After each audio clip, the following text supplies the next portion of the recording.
Mga fake news and all, hayag na hayag pa rin po kasi yung ibang vloggers ngayon na as in pinagmumura yung current personalities, officials. May ginagawa po bang hakbang yung NBI para mapanagot sila, lalo na ngayon na very crucial yung mga fake information? Well, I mentioned earlier, we were able to take down thousands of fake accounts already.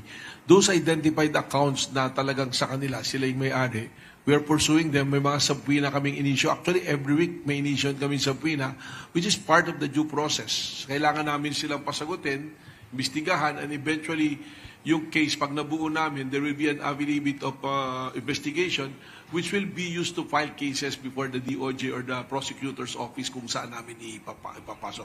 Just yesterday, we filed a case to one personality na based on the case build-up ng CICC, kami naman, we're issuing subpoena. So by next week, dapat mag-appear kasi may period yung sa subpoena. So we've been doing that every day.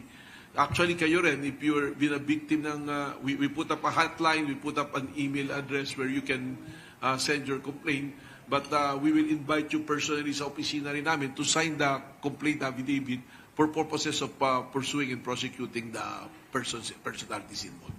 Pero sa ngayon po, sorry po. Gusto ko lang magdagdag kasi you mentioned about people cursing online.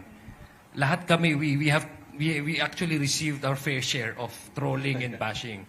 I think, tama nga, apart from legislation, apart from implementing the policies, I think this is something that is a manifestation of a sickness that has to be remedied.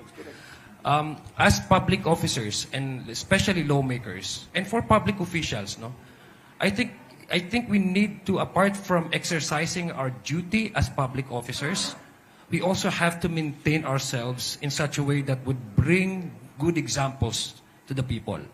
We need also to be conscious that as public officers, we need to contribute to the value formation of this country. Ibig sabihin, dapat ang pamarisan tayo at hindi dapat tayo nananapak, hindi dapat tayong nagmumura, hindi dapat natin inonormalize ito na pag ang sa tingin ng tao, okay lang na magmura.